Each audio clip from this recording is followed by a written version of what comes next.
الحمد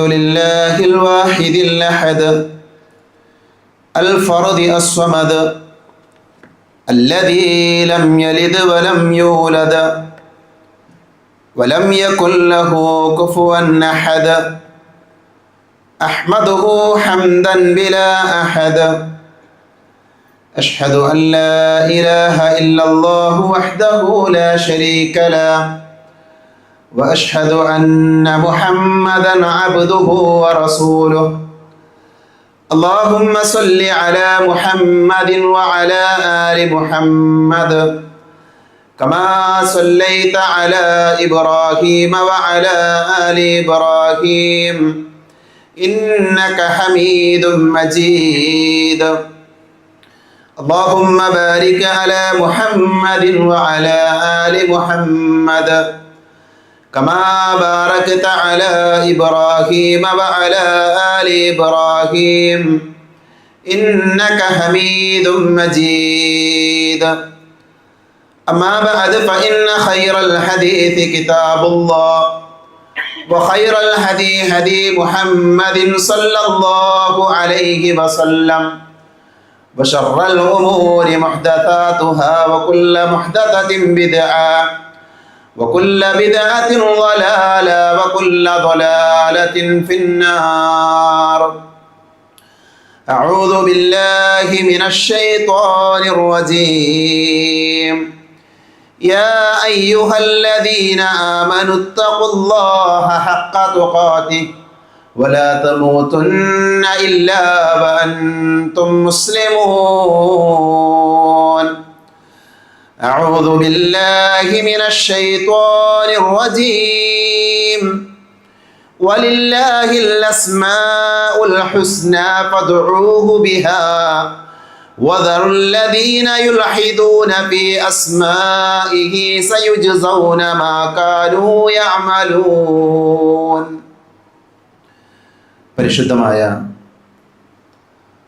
അള്ളാഹുവിൻ്റെ ഭവനത്തിൽ ഒരുമിച്ച് ചേർന്ന സഹോദരങ്ങളെ, സഹോദരികളെ, സർവ്വലോകരക്ഷിതാവായ അള്ളാഹുവിനെ സൂക്ഷിക്കണേ എന്ന് സംസാരിക്കുന്ന എന്നോടും കേൾക്കുന്ന നിങ്ങളോടും വളരെയധികം സ്നേഹത്തോടുകൂടെ ഓർമ്മപ്പെടുത്തുകയാണ്, ഉപദേശിക്കുകയാണ്. കഴിഞ്ഞ 7 വെള്ളിയാഴ്ചകളിലായി മുസ്ലിമായ മനുഷ്യൻ്റെ അഖീദയെക്കുറിച്ച്, ആദർശത്തെക്കുറിച്ചാണ് നമ്മൾ നിരന്തരം സംസാരിച്ചു കൊണ്ടിരിക്കുന്നത്. ആ വിഷയത്തിലുള്ള ഒരു ഏകദേശ പൂർത്തീകരണമാണ് ഇന്നത്തെ ഖുതുബയിലൂടെ ഉദ്ദേശിക്കുന്നത് ഇൻഷാ അല്ലാഹ്. അഖീദയെക്കുറിച്ച് നമ്മൾ സംസാരിച്ചപ്പോൾ തൗഹീദിൻ്റെ 3 ഇനങ്ങളുണ്ട് എന്നും അതിൽ 2 ഇനങ്ങളെക്കുറിച്ച് അടിസ്ഥാനപരമായി വിശ്വാസികൾ മനസ്സിലാക്കേണ്ട കാര്യങ്ങൾ നമ്മൾ പഠിച്ചു കഴിഞ്ഞു. ഏതൊരു മനുഷ്യൻ തൗഹീദ് റുബൂബിയത്തിനെ കുറിച്ച് നമ്മളോട് ചോദിച്ചാലും തൗഹീദുൽ ഉലൂഹിയത്തിനെ കുറിച്ച് ചോദിച്ചാലും അതെന്താണ് എന്ന് പറഞ്ഞു കൊടുക്കാനുള്ള ഒരു അറിവ്, ഒരു വിജ്ഞാനം കഴിഞ്ഞ ഖുതുബകളിലൂടെ ലഭിച്ചിട്ടുണ്ട് എന്നാണ് ഞാൻ മനസ്സിലാക്കുന്നത്. അള്ളാഹു തൗഫീഖ് നൽകുമാറാകട്ടെ. ഇന്ന് പണ്ഡിതന്മാർ തൗഹീദിൻ്റെ 3ാമത്തെ ഇനമായി പഠിപ്പിച്ചിട്ടുള്ള തൗഹീദുൽ അസ്മാഇ വസ്സിഫാത്ത്, അള്ളാഹുവിൻ്റെ നാമഗുണ വിശേഷണങ്ങളിലുള്ള തൗഹീദ്, അതെന്താണ് എന്നാണ് നമ്മൾ പഠിക്കാൻ പോകുന്നത്. ഇസ്ലാമിക ലോകത്തെ പണ്ഡിതന്മാർ തൗഹീദുൽ അസ്മാഇ വസിഫാത്തിനെ കുറിച്ച് വിശദീകരിക്കുമ്പോൾ അവർ പറഞ്ഞത് തൗഹീദുൽ അസ്മാഇ വസിഫാത്ത് ഹുവ ഇഫ്റാദുല്ലാഹി ബിമാ സമ്മ ബിഹി നഫ്സഹു വവസഫ ബിഹി നഫ്സഹു ഫീ കിതാബിഹി ഔ അലാ ലിസാനി റസൂലിഹി സ്വല്ലല്ലാഹു അലൈഹി വസല്ലം വദാലിക ബിഇത്ബാതി മാ അത്ബതഹു. അങ്ങനെയാണ് അതിനെ പണ്ഡിതന്മാർ വിശദീകരിച്ചത്. നമ്മളതിൻ്റെ അറബി ലഫ്ളുകൾ കേൾക്കുമ്പോൾ പ്രയാസപ്പെടേണ്ട ആവശ്യമൊന്നുമില്ല. റസൂലുള്ളാഹി സ്വല്ലല്ലാഹു അലൈഹി വസല്ലമയിൽ നിന്ന് പഠിപ്പിക്കപ്പെട്ട തൗഹീദുൽ അസ്മാഇ വസിഫാത്ത് അതെന്താണ്? പണ്ഡിതന്മാർ പറഞ്ഞു, അത് ഇഫ്റാദുല്ലാഹ്, അള്ളാഹുവിനെ ഏകനാക്കലാണ്. എങ്ങനെ? അല്ലാഹു സുബ്ഹാനഹു വ തആല അവന് ചില പേരുകളുണ്ട് എന്ന് സ്വയം പറഞ്ഞിട്ടുണ്ട്. അല്ലാഹു സുബ്ഹാനഹു വ തആലക്ക് ധാരാളം പേരുകളുണ്ട്, നമ്മളത് ചർച്ച ചെയ്യും. അപ്പൊ റബ്ബ് സുബ്ഹാനഹു വ തആല അവൻ സ്വയം പരിചയപ്പെടുത്തിയ ചില നാമങ്ങളുണ്ട്.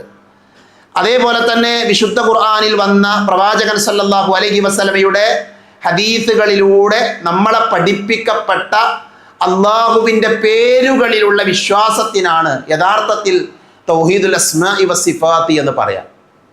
ഞാൻ ഒന്നുകൂടെ വിശദീകരിക്കാം. അല്ലാഹു സുബ്ഹാനഹു വ തആല അള്ളാഹുവാണ്, അത് അള്ളാഹുവിൻ്റെ ഒരു നാമമാണ്. ഇസ്മുൽ ജലാല എന്നാണ് അള്ളാഹു എന്ന നാമത്തിന് പറയുക.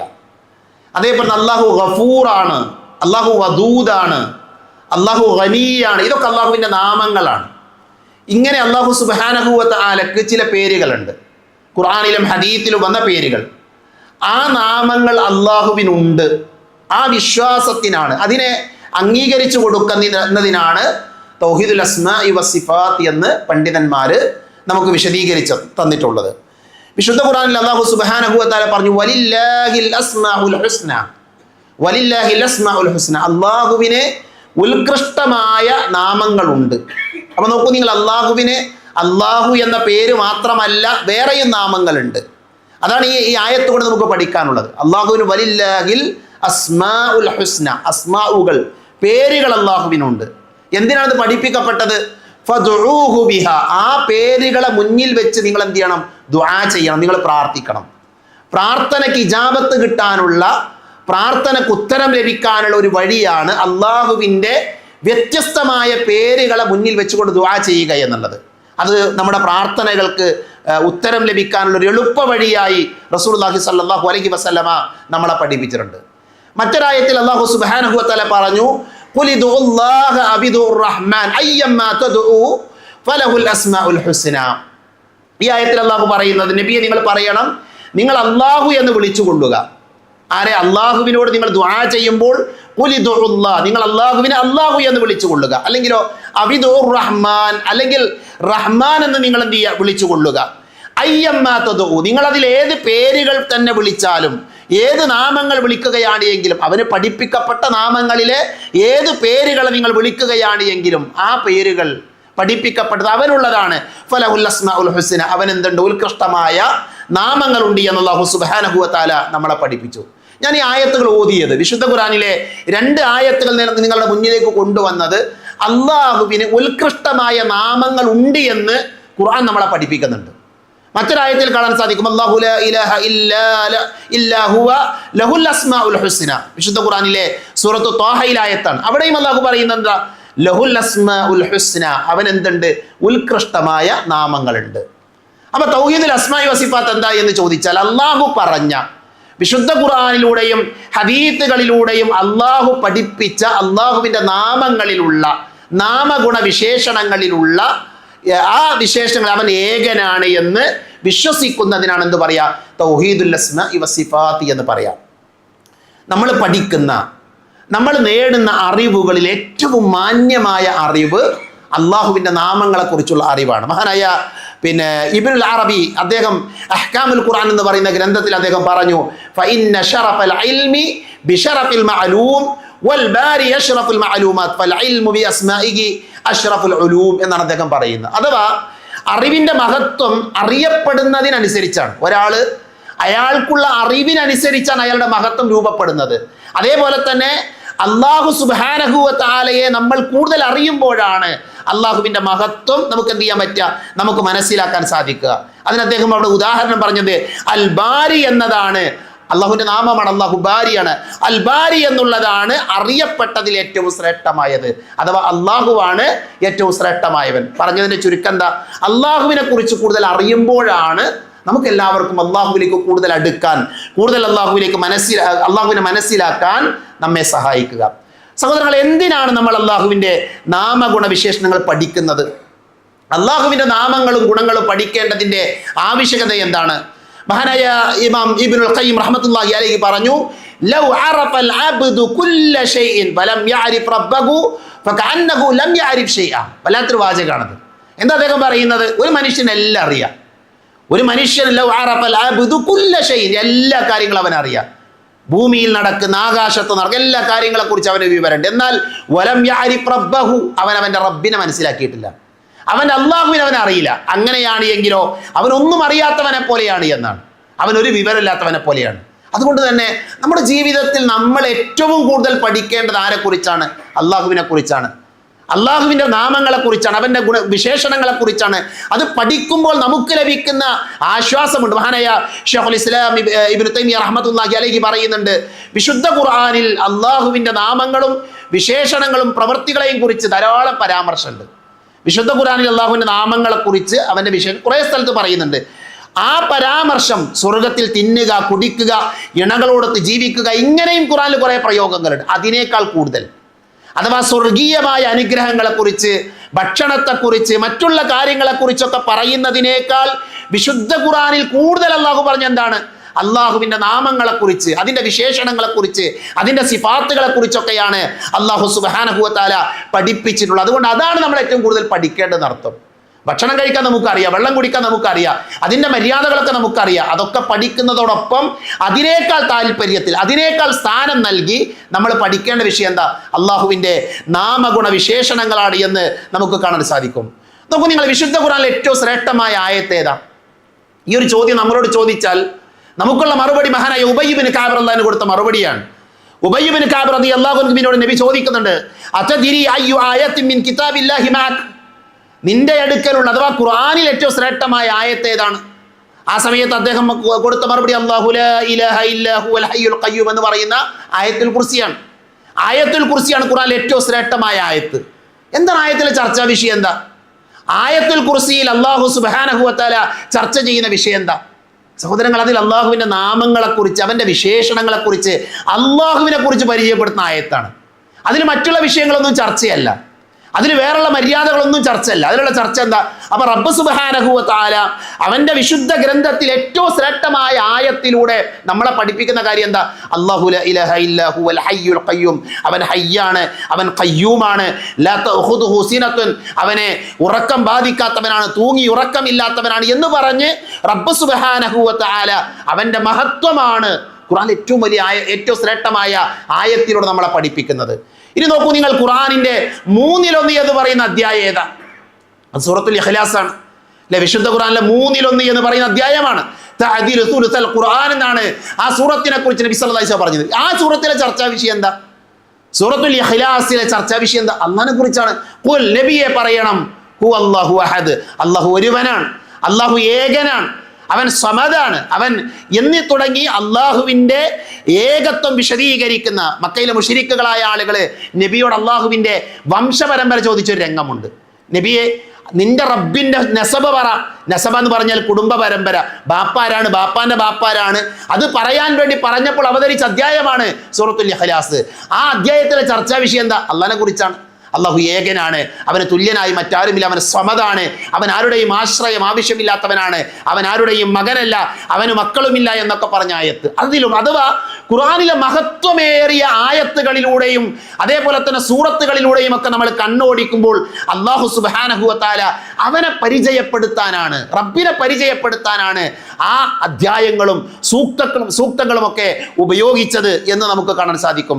നബി സല്ലല്ലാഹു അലൈഹി വസല്ലം പറഞ്ഞു, ലില്ലാഹി തിസ്അത്തുൻ വതിസ്ഊന ഇസ്മാ, അല്ലാഹുവിന് 99 നാമങ്ങളുണ്ട്. ഇവിടെ ഒരു തെറ്റിദ്ധാരണ ആളുകൾക്കുണ്ട്, അത് നമുക്ക് ഉണ്ടാകാൻ പാടില്ല. അള്ളാഹുവിന് എത്ര നാമമുണ്ട് എന്ന് ചോദിച്ചാൽ, അപ്പൊ നമ്മൾ തൗഹീദുൽ അസ്മാഇ വസിഫാത്തിനെ കുറിച്ച് പറയുമ്പോൾ അള്ളാഹുവിന് 99 നാമങ്ങളുണ്ടെന്ന് എല്ലാവരും പറയാം. അള്ളാഹുവിന് 99 നാമങ്ങളുണ്ട്, ശരിയാണ്. പക്ഷെ അള്ളാഹുവിന് 99 നാമങ്ങൾ മാത്രമാണോ? അല്ല. ഒരാൾ അള്ളാഹുവിന് 99 നാമങ്ങൾ മാത്രമുള്ളൂ എന്ന് പറഞ്ഞാൽ അത് അബദ്ധമാണ്, അത് പ്രമാണങ്ങൾക്ക് വിരുദ്ധമാണ്. എന്തുകൊണ്ട്? അള്ളാഹു സുബ്ഹാനഹു വ തആലയെ ക്ലിപ്തപ്പെടുത്താൻ നമുക്ക് സാധ്യമല്ല.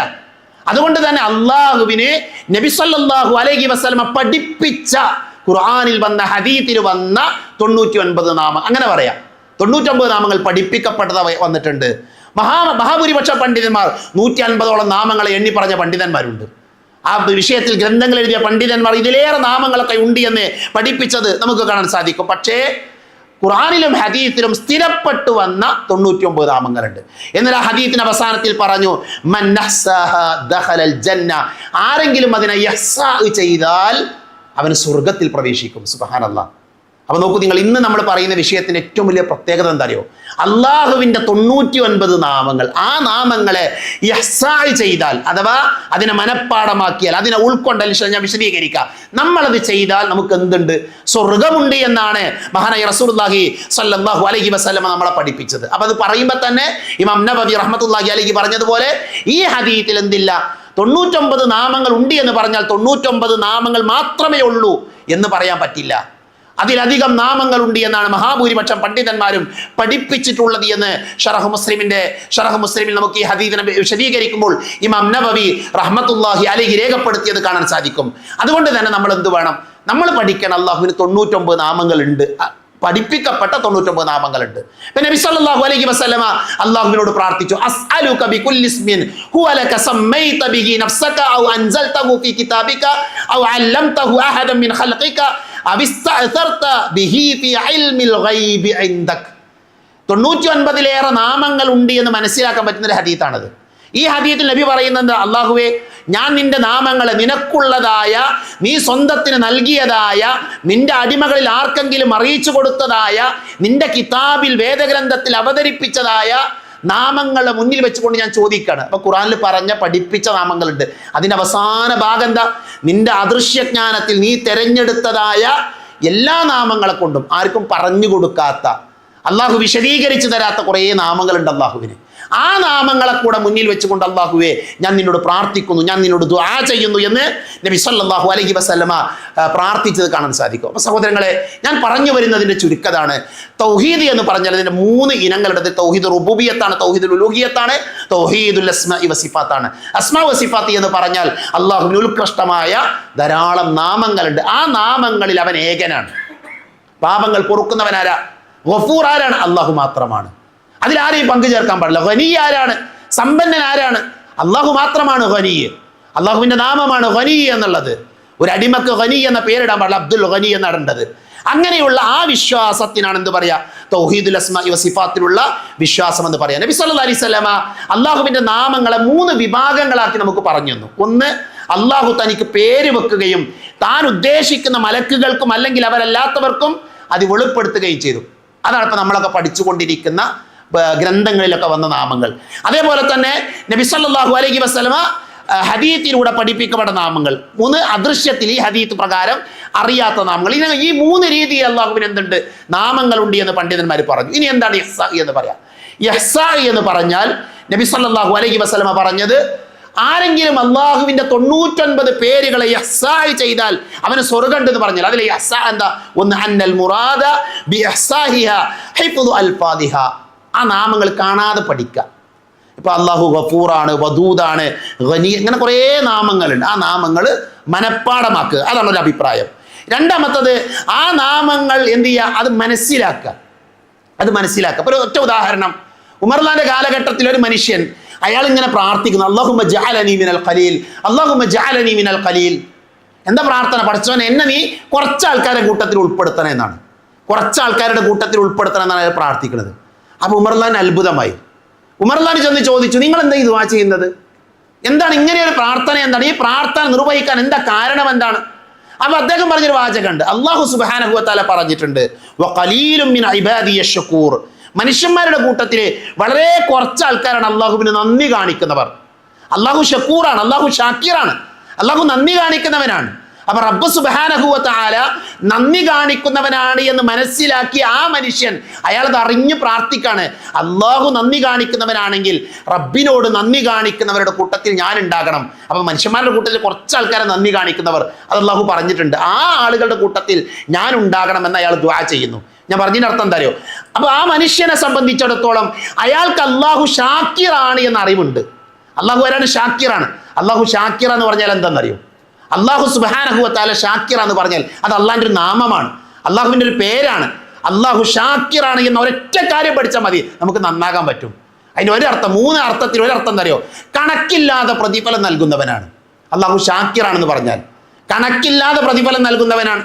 അപ്പൊ നോക്കൂ നിങ്ങൾ, ഒരു മനുഷ്യൻ അയാള് ഒരു മയ്യത്ത് കബറിലേക്ക് ഇറക്കി വെക്കുന്നു.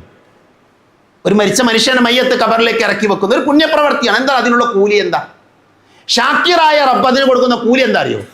നമ്മുടെ നാട്ടിലൊരാൾ മരണപ്പെട്ടാൽ ആ മയ്യത്ത് കബറിലേക്ക് ഇറക്കി വെക്കുന്ന മനുഷ്യന് റബ്ബ് കൊടുക്കുന്ന കൂലി, ആ കബറിലേക്ക് ഇറക്കി വെക്കുന്ന മനുഷ്യന് അയാൾ എന്ത് ചെയ്തു? അയാൾ ദുനിയാവിൽ വീടുണ്ടാക്കി കൊടുത്തു. ഒരു വീടുണ്ടാക്കി കൊടുത്തു. എന്നിട്ട് ആ വീട്ടിൽ ആ മനുഷ്യൻ ലോകം അവസാനിക്കുന്നത് വരെ താമസിച്ചാൽ എത്ര കൂലി കിട്ടുമോ? ഒരു വീടുണ്ടാക്കി കൊടുത്ത് ആ വീട്ടിൽ ലോകം അവസാനിക്കുമ്പോളം ഒരു മനുഷ്യൻ താമസിച്ചാൽ എത്ര പ്രതിഫലം കിട്ടുമോ അത്രയും കൂലിയുണ്ട് കബറിലേക്ക് ഒരു മനുഷ്യനെ ഇറക്കി വെക്കുന്ന ആൾക്കുന്ന. സുബ്ഹാനല്ലാഹ്. ഇതാണ് അല്ലാഹു ഷാക്കിർ എന്ന് പറഞ്ഞാൽ കണക്കില്ലാതെ പ്രതിഫലം കൊടുക്കുന്നവൻ. അപ്പോൾ നോക്കൂ നിങ്ങൾ, അള്ളാഹുവിൻ്റെ ഓരോ നാമങ്ങൾ പഠിക്കുമ്പോഴും നമ്മെ സംബന്ധിച്ചിടത്തോളം നമുക്ക് എന്ത് ചെയ്യാൻ പറ്റും? വലിയ നേട്ടങ്ങൾ, വലിയ പ്രതിഫലങ്ങൾ സ്വന്തമാക്കാൻ സാധിക്കും. മൂന്നാമത്തെ കാര്യം യഹ്സായ് ചെയ്യാന്ന് പറഞ്ഞാൽ അള്ളാഹുവിൻ്റെ പേരുകളെ മുന്നിൽ വെച്ച് വേണം നമ്മൾ പ്രാർത്ഥിക്കാൻ. പൊറുക്കുന്നവനായ റബ്ബേ നീ എനിക്ക് പുറത്തു തരണേ, ഖനിയായ സമ്പന്നനായ റബ്ബേ നീ എനിക്ക് സമ്പത്ത് നൽകണേ, ഷാഫിയായ ഷിഫയാക്കുന്ന റബ്ബേ നീ എൻ്റെ രോഗം ഷിഫയാക്കി തരണേ. ഇങ്ങനെ നമ്മൾ പ്രാർത്ഥിക്കേണ്ടത്. അള്ളാഹുവെ പുറത്തു തരണേ എന്നല്ല, അള്ളാഹുവെ ആരോഗ്യം നൽകണേ എന്നല്ല, അങ്ങനെയല്ല നമ്മൾ പ്രാർത്ഥിക്കും. മറിച്ച് അള്ളാഹുവിൻ്റെ പേരുകളെ മുന്നിൽ വെച്ചുകൊണ്ട് പ്രാർത്ഥിക്കാൻ നബി സല്ലല്ലാഹു അലൈഹി വസല്ലമ നമ്മളെ പഠിപ്പിച്ചത് ഖുർആനിലും ഹദീസിലും നമുക്ക് കാണാൻ സാധിക്കും. അതോടൊപ്പം തന്നെ ചേർത്ത് നമ്മൾ മനസ്സിലാക്കേണ്ട വിഷയമാണ് അള്ളാഹുവിൻ്റെ നാമങ്ങൾ, അവൻ്റെ വിശേഷണങ്ങൾ ഒന്നിനും വ്യാഖ്യാനിക്കാൻ പാടില്ല. അപ്പം അള്ളാഹു ഇറങ്ങും, ഹദീസിലുണ്ട്, അള്ളാഹു ഇറങ്ങി വരും. അള്ളാഹു രാത്രിയിൽ 1-ാം ആകാശത്തിലേക്ക് ഇറങ്ങി വരുന്നത്. എങ്ങനെ പടച്ചോൻ ഇറങ്ങാ അറിയില്ല. അത് ആലോചിക്കാനും വിശദീകരിക്കാനും നമുക്ക് പാടില്ല. അള്ളാഹുവിന് മുഖമുണ്ട്, ഖുർആനിലുണ്ട്, ഹദീസിലുണ്ട്. അള്ളാഹു അവന് കൈകളുണ്ട്, ഖുർആനിലുണ്ട്. പക്ഷെ എങ്ങനെ പടച്ചവന്റെ കൈ ചോദിക്കാൻ തന്നെ പാടില്ല, അന്വേഷിക്കാൻ തന്നെ പാടില്ല. അള്ളാഹു അർശിൽ ഉപവിഷ്ടനാണ്, എങ്ങനെ പടച്ചവൻ ഇരിക്കുക അത് ചോദിക്കാൻ പാടില്ല.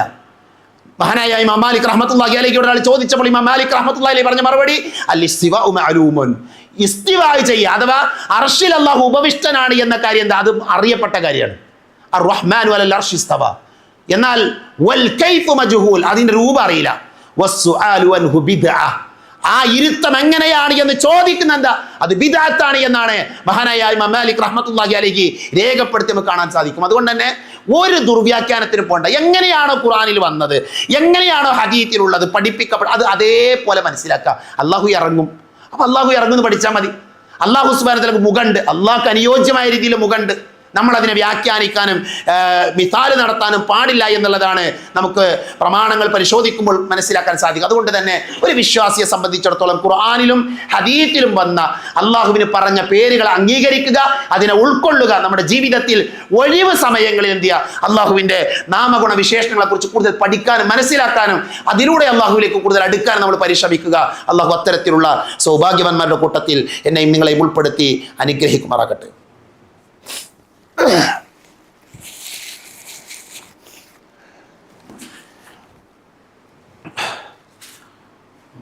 അൽഹംദുലില്ലാഹ് അൽഹംദുലില്ലാഹില്ലദീ അല്ലമ ബിൽ ഖലം അല്ലമൽ ഇൻസാന മാ ലം യഅലം വസ്സലാത്തു വസ്സലാമു അലാ അഷ്റഫിൽ മുർസലീൻ വഅലാ ആലിഹി വഅസ്ഹാബിഹി അജ്മഈൻ അമ്മാ ബഅദ്. ഒരിക്കൽ കൂടെ അള്ളാഹുവിനെ സൂക്ഷിക്കണേ എന്ന് ഓർമ്മപ്പെടുത്തുകയാണ്. രണ്ടാമത്തെ ഖുതുബയിൽ ആദാബുകളെക്കുറിച്ച്, അദ്ഇയാത്തുകളെക്കുറിച്ചാണ് നമ്മൾ ചർച്ച ചെയ്യാറുള്ളത്. കഴിഞ്ഞ ഖുതുബകളിലൂടെ ഏതാനും പ്രാർത്ഥനകളൊക്കെ നമ്മൾ പഠിക്കുകയുണ്ടായി.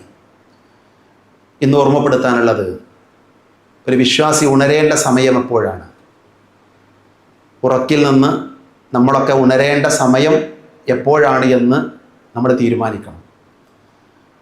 നമ്മുടെ അലാറം നമ്മളിൽ പല ആളുകളും സെറ്റ് ചെയ്തത് നമുക്കറിയാം.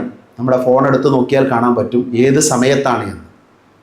അത് മാറ്റേണ്ടതുണ്ടോ എന്ന് നമ്മൾ സ്വയം പരിശോധിക്കണം. പ്രവാചകൻ സല്ലല്ലാഹു അലൈഹി വസല്ലമ നമ്മളെ പഠിപ്പിച്ചത് നേരത്തെ ഉറങ്ങാനാണ്, അതോടൊപ്പം തന്നെ നേരത്തെ ഉണരാനുമാണ്. ഒരു വിശ്വാസി സുബഹിയുടെ മുമ്പ് ഉണരേണ്ടവനാണ്. നമ്മളത് ഉണരുന്നുണ്ടോ എന്ന് ഒരു ആത്മപരിശോധന നടത്തണം. കാരണം ഏറ്റവും അനുഗ്രഹീതമായ സമയമാണ് പ്രഭാത സമയം എന്നുള്ളത്. പ്രവാചകൻ സല്ലല്ലാഹു അലൈഹി വസല്ലമ പ്രാർത്ഥിച്ചു, അല്ലാഹുമ്മ ബാരിക് ലി ഉമ്മത്തി ഫീ ബുകൂരിഹ, അല്ലാഹുവേ എൻ്റെ ഉമ്മത്തിൻ്റെ പ്രഭാത സമയത്തിൽ നീ ബറക്കത്ത് ചൊരിയണേ. നബിയുടെ പ്രാർത്ഥനയാണ്, അല്ലാഹു സ്വീകരിക്കും. പ്രഭാത സമയത്തിന് ഒരു ബറക്കത്തുണ്ട്, അനുഗ്രഹമുണ്ട്. ഈ പ്രാർത്ഥന സഹർ എന്ന് പറയുന്ന ഒരു സ്വഹാബിയാണ് റിവായത്തിൽ നിന്ന് കേൾക്കുന്നത്, നബിയിൽ നിന്ന്. അദ്ദേഹം ഒരു താജിറായിരുന്നു, കച്ചവടക്കാരനായിരുന്നു. ഈ പ്രാർത്ഥന കേട്ട ഉടനെ ആ സമയം മുതൽ അദ്ദേഹം സാധാരണ കച്ചവടത്തിന് പോകുന്ന സമയം മാറ്റി.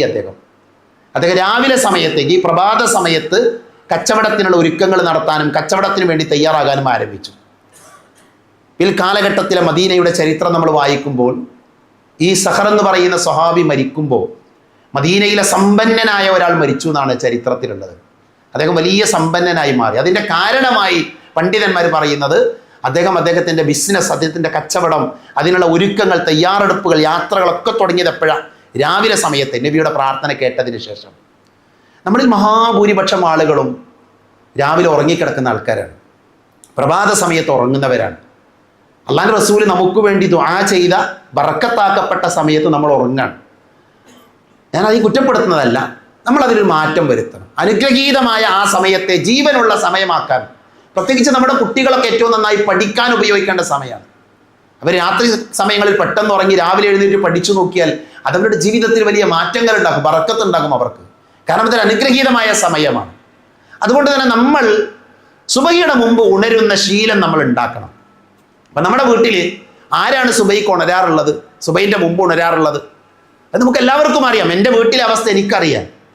ഞാൻ ഉണരുന്നുണ്ടോ, എൻ്റെ ഭാര്യ ഉണരുന്നുണ്ടോ, എൻ്റെ ബാപ്പയും ഉമ്മയും എൻ്റെ മക്കളും എൻ്റെ വീട്ടിലുള്ള ആളുകൾ ഉണരുന്നുണ്ടോ എന്ന് വേറൊരാൾ പറഞ്ഞു തരേണ്ട ആവശ്യമില്ല. അപ്പം ഇന്നത്തെ ഖുത്ബയിലൂടെ നമ്മൾ എടുക്കേണ്ട ഒരു തീരുമാനം എന്താ അറിയോ? സുബഹിയുടെ ഒരു അരമണിക്കൂർ മുമ്പെങ്കിലും ഉണരുന്ന ഒരു വീടാക്കിയിട്ട് എന്ത് ചെയ്യണം? നമ്മുടെ വീടിനെ മാറ്റണം. സഹോദരങ്ങൾ, ഒറ്റ ഹദീസ് പഠിച്ചാൽ മതി. റസൂലുള്ളാഹി സ്വല്ലല്ലാഹു അലൈഹി വസല്ലം പറഞ്ഞത് യൻസിലു റബ്ബുന തബാറക വ തആല, അല്ലാഹു സുബ്ഹാനഹു വ തആല അവൻ ഇറങ്ങി വരുമെന്നാണ്. ഇറങ്ങി വരും. എങ്ങോട്ട് ഇറങ്ങി വരും? ഒന്നാമത്തെ ആകാശത്തിലേക്ക് ഇറങ്ങി വരും. ഏത് സമയത്ത്? രാത്രിയുടെ അവസാന യാമത്തിൽ, അഥവാ സുബഹിയുടെ തൊട്ടു മുമ്പുള്ള സമയത്തിൽ അള്ളാഹു ഇറങ്ങി വരുമെന്നാണ്. എന്തിനാണ് അള്ളാഹു ഇറങ്ങി വരുന്നത്? എന്നിട്ട് അള്ളാഹുവിൻ്റെ ചോദ്യമുണ്ട്, ആരാണ് എന്നോട് ചോദിക്കുന്നത്? ചോദിച്ചോളൂ. നിങ്ങൾക്ക് ആവശ്യങ്ങളുണ്ടോ? നിങ്ങൾ ചോദിച്ചോളൂ, ഞാൻ നിങ്ങൾക്ക് നൽകാം. ഇതാരാ പറയുന്നത്? ആരാണ് ഈ ആവശ്യം പറയുന്നത്? നമ്മളെ സൃഷ്ടിച്ച് പരിപാലിക്കുന്ന റബ്ബ് പറയാണ്, മനുഷ്യന്മാരെ നിങ്ങൾക്ക് വല്ല ആവശ്യമുണ്ടോ? ചോദിച്ചോളൂ, ചോദിച്ചോളൂ, ഞാൻ നിങ്ങൾക്ക് നൽകാമെന്ന്. റബ്ബിന്റെ വാക്കുകൾക്ക് വില കൊടുക്കുന്നവരാണോ നമ്മൾ? എങ്കിൽ നമ്മൾ ചോദിക്കാം. എങ്കിൽ നമുക്ക് അഭിമാനത്തോടെ സന്തോഷത്തോടെ നമുക്ക് ചോദിക്കാം. റബ്ബ് നമുക്ക് നൽകും. അതിനെന്ത് വേണം? ആ സമയത്ത് നമ്മൾ ഹയാത്തിലാവണം, ഉറങ്ങുന്ന ആൾക്കാരാകാൻ പാടില്ല. റബ്ബ് ചെയ്തു തന്ന അനുഗ്രഹങ്ങളെ കുറിച്ച് ആലോചിച്ച് നോക്കൂ നിങ്ങൾ. ഉറങ്ങാനുള്ള കഴിവ് തന്നവൻ അല്ലാഹുവാണ്, അല്ലെ? ഭക്ഷണം കഴിക്കാനുള്ള കഴിവ് തന്നവൻ അല്ലാഹുവാണ്.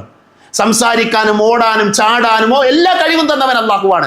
ആ റബ്ബ് സുബ്ഹാനഹു വ തആലയെ ഓർക്കാൻ വേണ്ടി, ഒന്ന് നമസ്കരിക്കാൻ വേണ്ടി സുബഹിയുടെ തൊട്ടു മുമ്പ് എഴുന്നേൽക്കാൻ പോലും നമുക്ക് കഴിയുന്നില്ല എങ്കിൽ എത്രമാത്രം നന്ദി കെട്ടവരാണ് നമ്മൾ. അതുകൊണ്ട് പ്രിയപ്പെട്ടവരെ, നമ്മുടെ ജീവിതത്തിൽ നമ്മൾ കൊണ്ടുവരേണ്ട, ശീലമാക്കേണ്ട ഒരു മര്യാദയാണ് സുബഹിയുടെ മുമ്പ് എഴുന്നേൽക്കുക എന്നുള്ളത്. സുബഹിയുടെ നേരത്തെ എന്ത് ചെയ്യുക? എഴുന്നേൽക്കുക. എന്നിട്ട് ആ സമയത്ത് എന്ത് ചെയ്യുക? ഏറ്റവും ചുരുങ്ങിയത് ഒരു 3 റക്അത്തെങ്കിലും നിസ്കരിക്കുന്ന ആൾക്കാരാവണം നമ്മൾ. ഖിയാമുൽ ലൈൽ, തഹജ്ജുദ്, എന്ത് പേര് വിളിച്ചാലും ശരി. മകാന യസീദു ഫി റമളാന വലാ ഫി ഗൈരിഹി അലാ 11 റക്അ. റമളാനിലും അല്ലാത്ത കാലഘട്ടങ്ങളിൽ നബി 11-ലധികം നിസ്കരിച്ചിട്ടില്ല എന്ന ഹദീസ്. 11 വേണ്ട, 11 നിസ്കരിക്കുന്ന ആൾക്കാർ നിസ്കരിച്ചോളെ, അതിനെ വിമർശിക്കാൻ വേണ്ടി പറഞ്ഞാൽ, മറിച്ച് ഒരു 3 റക്അത്തെങ്കിലും നിസ്കരിക്കുന്ന ആൾക്കാരായിട്ട് എന്ത് ചെയ്യണം? നമ്മൾ മാറണം. അഥവാ രാത്രി നമസ്കാരം നമ്മുടെ എല്ലാവരുടെയും ജീവിതത്തിൽ ഉണ്ടാകണം. റസൂലുള്ളാഹി പറഞ്ഞത് അഫ്ദലുസ് സ്വലാ ബഅദൽ മക്തൂബ, നിർബന്ധ നമസ്കാരങ്ങൾക്ക് ശേഷം ഏറ്റവും ശ്രേഷ്ഠമായ നമസ്കാരം അതേതാ?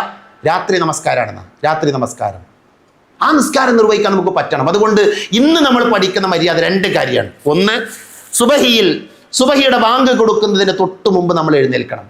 ഒരു അരമണിക്കൂർ മുമ്പെങ്കിലും എഴുന്നേൽക്കണം. എന്നിട്ട് 3 റക്അത്തെങ്കിലും നമ്മൾ നിസ്കരിക്കണം. അള്ളാഹുവിനോട് നിറഞ്ഞ കണ്ണുകളോടെ നമ്മുടെ ആവശ്യങ്ങൾ നമ്മൾ പറയണം. അള്ളാഹുവിനോട് നമ്മൾ പ്രാർത്ഥിക്കണം. റബ്ബ് സ്വീകരിക്കും.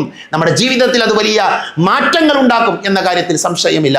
അല്ലാഹു സുബ്ഹാനഹു വ തആല അത്തരം മര്യാദകൾ പ്രാവർത്തികമാക്കുന്ന നല്ല വിശ്വാസികളുടെ കൂട്ടത്തിൽ എന്നെയും നിങ്ങളെയും ഉൾപ്പെടുത്തി അനുഗ്രഹിക്കുമാറാകട്ടെ. നമ്മളിൽ നിന്ന് മരണപ്പെട്ടു പോയ ധാരാളം ആളുകളുണ്ട്. അല്ലാഹു സുബ്ഹാനഹു വ തആല അവരുടെ ഖബർ ജീവിതം സന്തോഷകരമാക്കി കൊടുക്കുമാറാകട്ടെ. കഴിഞ്ഞ ആഴ്ച സൂചിപ്പിച്ചതുപോലെ ഈ ആഴ്ചയിലും 2 പേരുകൾ നമ്മുടെ ഈ പള്ളിയുമായി ബന്ധപ്പെട്ട നമ്മൾ പ്രത്യേകം പ്രാർത്ഥിക്കേണ്ട രണ്ടാളുകൾ ഈ സമയത്ത് മരണപ്പെട്ട അല്ലാഹു സുബ്ഹാനഹു വ തആല ആ സഹോദരങ്ങളുടെ ഖബറുകൾ വിശാലമാക്കി കൊടുക്കുമാറാകട്ടെ. അബൂബക്കർ ഹാജി, അതേപോലെ തന്നെ അബു എന്ന് പറയുന്ന സഹോദരൻ്റെ ഭാര്യ, രണ്ടുപേരും മരണപ്പെട്ട വിവരം അവരുടെ ബന്ധുക്കളും മറ്റുമൊക്കെ അറിയിച്ചിട്ടുണ്ട്. അള്ളാഹു ആ രണ്ടുപേർക്കും പുറത്തു കൊടുക്കുമാറാകട്ടെ. അവരുടെ ഖബർ ജീവിതം സന്തോഷകരമാക്കി കൊടുക്കുമാറാകട്ടെ. അവരുടെ മരണത്തിലൂടെ വേദനിക്കുന്ന ബന്ധുക്കൾക്ക് ക്ഷമിക്കാനുള്ള കരുത്ത് അള്ളാഹു നൽകുമാറാകട്ടെ. നമ്മുടെ കൂട്ടത്തിൽ രോഗികളുണ്ട്, പല ആളുകളുടെയും വീടുകളിൽ മാരകമായ രോഗങ്ങൾ കൊണ്ട് പരീക്ഷിക്കപ്പെടുന്നവരുണ്ട്. അള്ളാഹു സുബ്ഹാനഹു വ തആല എല്ലാവർക്കും ശിഫ നൽകുമാറാകട്ടെ. എല്ലാവരുടെയും പ്രയാസങ്ങൾ അള്ളാഹു തീർത്തു കൊടുക്കുമാറാകട്ടെ. ഇന്ന് നമുക്ക് ഒരു അവസരമുണ്ട്. നമ്മുടെ നാട്ടിൽ മദ്രസകളിലും മറ്റുമൊക്കെ പഠിപ്പിക്കുന്ന ധാരാളം നിർധനരായ പാവപ്പെട്ട അധ്യാപകരുണ്ട്. ആ അധ്യാപകരെ സഹായിക്കാൻ വേണ്ടി അവർക്ക് വീടുണ്ടാക്കി കൊടുക്കാനും അവരുടെ രോഗം വരുമ്പോൾ അവരെ ചികിത്സിക്കാനൊക്കെ വേണ്ടിയുള്ള ഒരു കളക്ഷൻ നമ്മുടെ പള്ളിയിൽ നടക്കുന്നുണ്ട്. അപ്പോൾ അത് നമുക്കുള്ളൊരു അവസരമാണ്. നമ്മൾ കൊടുത്താൽ നമുക്കാണ് നേട്ടമുള്ളത്. അതുകൊണ്ട് തന്നെ നമ്മുടെ പള്ളിയുടെ പുറത്തൊരു ബക്കറ്റ് വെച്ചിട്ടുണ്ട്. അതിൽ ഒരുപക്ഷെ നമ്മുടെ പോക്കറ്റിന് തന്നെ പ്രയാസം ഉണ്ടാക്കുന്ന ഒരു സംഖ്യ നമ്മൾ കൊടുത്താൽ എത്രയോ വീടുകളിൽ ആരൊക്കെയോ സന്തോഷിക്കും. അവർക്കൊക്കെ ആഹ്ലാദമുണ്ടാകും. അവരുടെയൊക്കെ മനസ്സിൽ രോഗം വരുമ്പോൾ നമ്മളെയൊക്കെ അവർ ഓർക്കും. അവരെ സഹായിക്കുന്ന ആളുകൾക്ക് വേണ്ടി അവർ പ്രാർത്ഥിക്കും. അപ്പം നമ്മളറിയാത്ത, നമ്മൾ കണ്ടിട്ടും കേട്ടിട്ടും പരിചയപ്പെട്ടിട്ടും ഇല്ലാത്ത ധാരാളം ആളുകളുടെ പ്രാർത്ഥന ലഭിക്കാനുള്ള ഒരു വഴി കൂടെയാണ് എന്ന് നമ്മൾ മനസ്സിലാക്കി അതുമായി കൊണ്ട് സഹകരിക്കണമെന്ന് കൂടെ ഓർമ്മപ്പെടുത്തുകയാണ്. അള്ളാഹു പ്രയാസങ്ങൾ അനുഭവിക്കുന്ന എല്ലാവരുടെയും പ്രയാസങ്ങൾ തീർത്തു കൊടുക്കുമാറാകട്ടെ. ലോകത്തിൻ്റെ വിവിധ ഭാഗങ്ങളിൽ ജയിലുകളിൽ കഴിയുന്ന നിരപരാധികളായ മനുഷ്യരുണ്ട്. അള്ളാഹു അവർക്ക് മോചനം നൽകുമാറാകട്ടെ. അല്ലാഹുമ്മ ഗഫിർ ലിൽ മുഅ്മിനീന വൽ മുഅ്മിനാത്ത് വൽ മുസ്ലിമീന والمسلمات الأحياء منهم والأموات اللهم أجرنا من النار اللهم أجرنا من النار اللهم أجرنا من النار ربنا آتنا في الدنيا حسنة وفي الآخرة حسنة وقنا عذاب النار آمين آمين برحمتك يا أرحم الراحمين وآخر دعوانا الحمد لله رب العالمين.